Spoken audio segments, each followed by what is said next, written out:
What's going on? Welcome back to the channel, or welcome to the channel for that matter, if you are brand new here, and thank you for taking your own time out to check out this documentary review of a documentary called Theirs is the Kingdom. Now, Theirs is the Kingdom is directed by Christopher Zaluski, if I've got that correctly, but I've also got to give a big thank you to Laurie over at Biscuit Media for giving me an early screener to this documentary, which is going to be premiering on the PBS Stations on Easter Sunday, April 17th, and I believe that is a station in America, because I've never heard of it in the UK anyway, but it's going to be on pbs.org for free on May 1st also.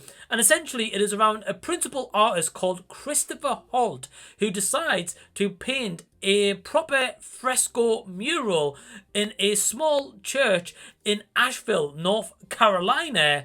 And that alone, I was like, okay, well, this is slightly different. I'm very intrigued by this. And I also love the poster art as well that was made by this. So with that all in mind, let's just dive straight into my positives, because I think this documentary is a beautiful, fascinating watch for most part. I think that this was really kind of spoke volumes in terms of the messages it was trying to get across, because this fresco mural painting that is getting done by Christopher Holt, who is the principal artist, this is focused on local people who are suffering from homelessness, who are mentally ill, and also people that have had maybe a rough past, and it really focuses on them and their stories. And one thing I loved about this documentary is when we get to hear about all these different people's stories, and also how it's all kind of connected and intertwined back into one specific location to an extent. Christopher Zaluski also, I believe, gave a fantastic first feature-length debut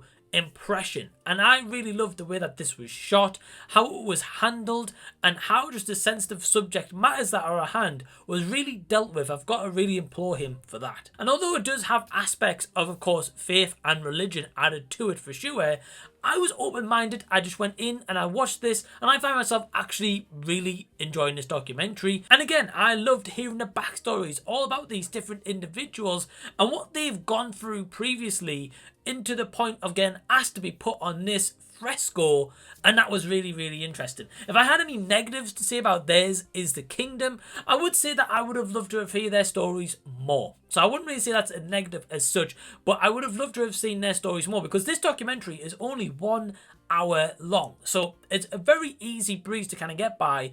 There was little elements where I found myself that it kind of went off trail slight little bit, but at the end of the day, I understand why it did. But I would just love to have again heard more of these people's stories. And one last thing I will touch on, which is just something to be mindful of, so not necessarily a negative either, is this of course has about faith and religion. And of course, if you don't believe in that, or you're not part of that religion, then of course you might think, well, yeah, this is definitely not for me.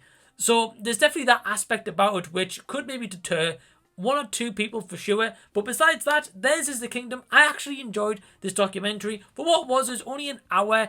Again, I've highlighted my positives and my negatives to this, and again, it will be premiering on the PBS network stations on April 17th on Easter Sunday, and pbs.org on May 1st. And my overall score for Theirs is the Kingdom is...